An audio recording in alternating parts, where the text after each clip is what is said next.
I mean, let's give the guy credit, right? If there's one thing he's good at, it's his ability to alienate more members of his own party, because at this rate, he'd be as well getting paid by the Harris-Walz campaign. And you look at the presidential race, you know, guys like Paul Ryan, that tell me, yeah, I mean, you give me a list of reasons why Kamala Harris would be the worst thing to ever happen, but still won't vote for Trump. So a couple of things. First of all, I voted for Donald Trump. I know twice, you did, but 16 but and we're in not 2020. talking about. But when you lose an election and you try to overturn the results so that you can stay in power, we all are familiar you lose with me. Oh, that's gonna hurt! In a stunning moment live on the usually conservative-leaning CNBC, former Pennsylvania GOP Senator Pat Toomey said that he won't be voting for Trump in November. Toomey noted during an interview on CNBC that he voted for Trump in both 2016 and 2020, but just can't seem to bring himself to support Trump again because of his efforts to overturn the results of the last presidential election. And you look at the presidential race,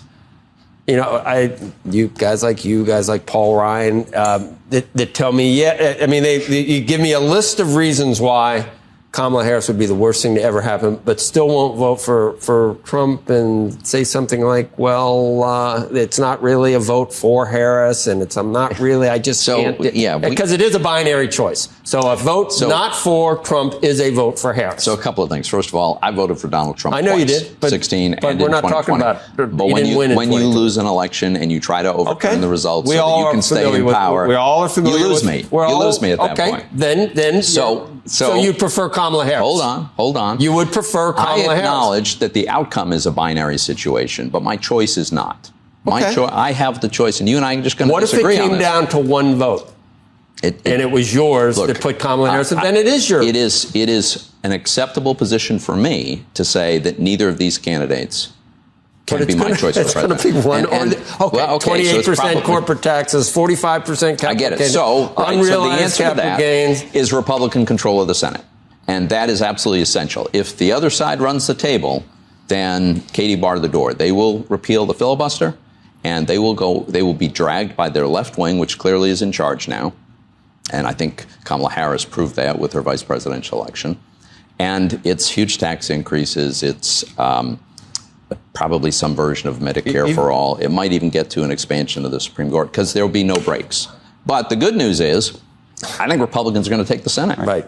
Well, perhaps, but there's plenty of regulatory moves, as we've seen from Biden. There's sort of executive orders. There's plenty of things that even if the Senate does. Well, yes, there is damage that will be done there. However, a Republican Senate can mitigate that also by its power of confirmation, and you know they've got to hang tough on some of these nominees. The best you can hope for is maybe a defensive gridlock type situation where the worst case scenario doesn't happen. The filibuster's not ended. The Supreme Court doesn't go to 18 people. Exactly. We don't make it a civil offense to cross the border. We end the filibuster. All of those things don't happen if Republicans are in control of the Senate.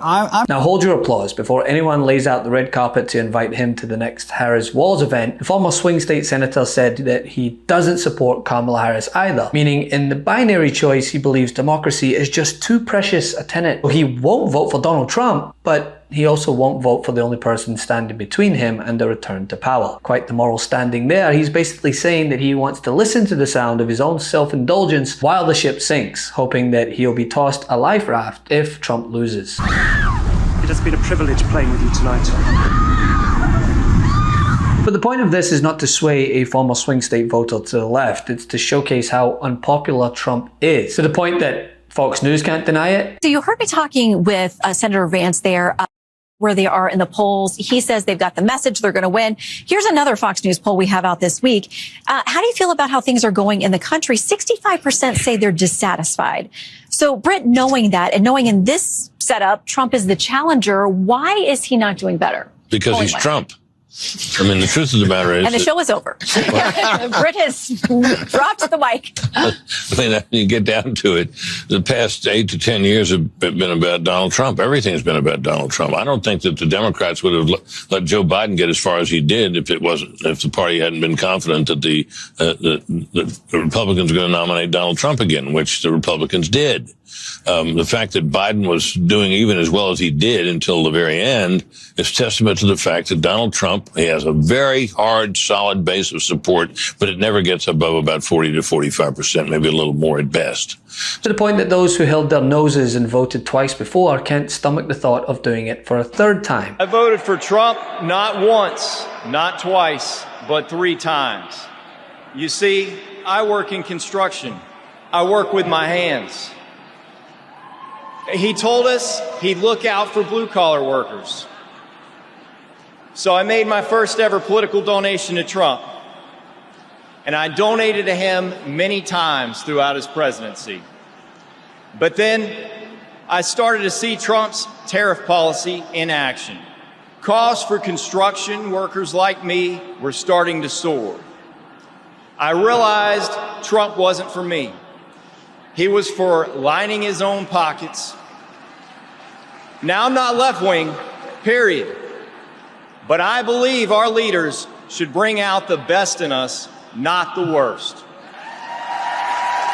That's why I'm voting for Kamala Harris. She's tough. She's going to tackle inflation. Trump will make it worse. I'm voting for Kamala Harris because she'll make us proud to be American again. But I think one of the main points of switching over and coming over has been, you know, like I said, I feel that Kamala Harris and Tim Walz embody a group of people that will help make this country better, that will take us forward. And that's really what matters at the end of the day is, you know, voting with your heart, voting how you feel going forward. And that's how I feel. This isn't just evident amidst the moderate faction of the Republican Party. Poll after poll shows it seems to be the case in the very swing states that people like Toomey used to represent. Heading now out east to North Carolina. Former President Trump is also ahead there by 1 point.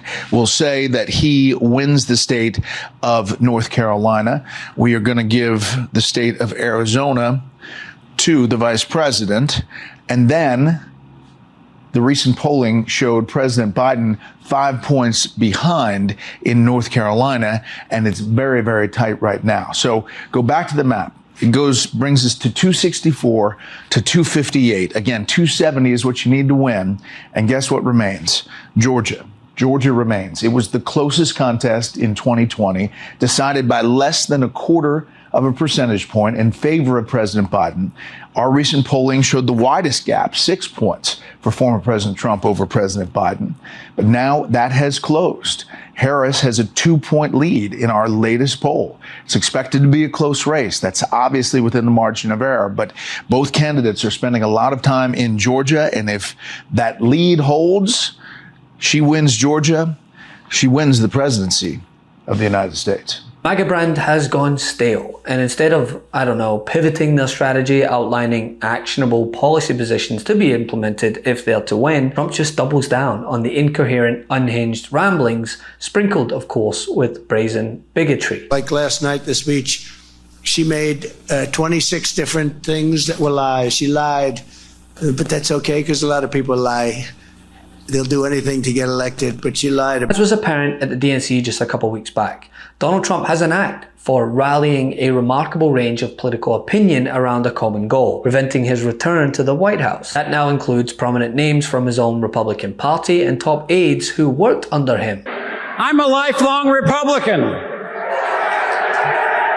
so I feel a little out of place tonight. Question for me. Who is going to support the Constitution of the United States? Kamala Harris. From White House officials and national security staff to a once worshipful press secretary. White House lawyers who served Republican presidents going back as far as Ronald Reagan. We are not just going to make America great again. We're going to make American democracy great again. We're going to bring it back. This morning, more than 200 Republicans who previously worked for former Presidents George H.W. Bush, George W. Bush, and or former Senators John McCain and Mitt Romney, they signed a letter backing Vice President Harris for president. And adding to his humiliation, even members of Trump's own cabinet, who once pledged their fealty with a subservience akin to that found in Vladimir Putin's Russia, they're declining to endorse him also, most notably his former Vice President Mike Pence. Come as no surprise that I will not be endorsing Donald Trump this year. Look, I'm incredibly proud of the record of our administration. It was a conservative record that made America more prosperous, more secure, and saw conservatives appointed to our course in a more peaceful world.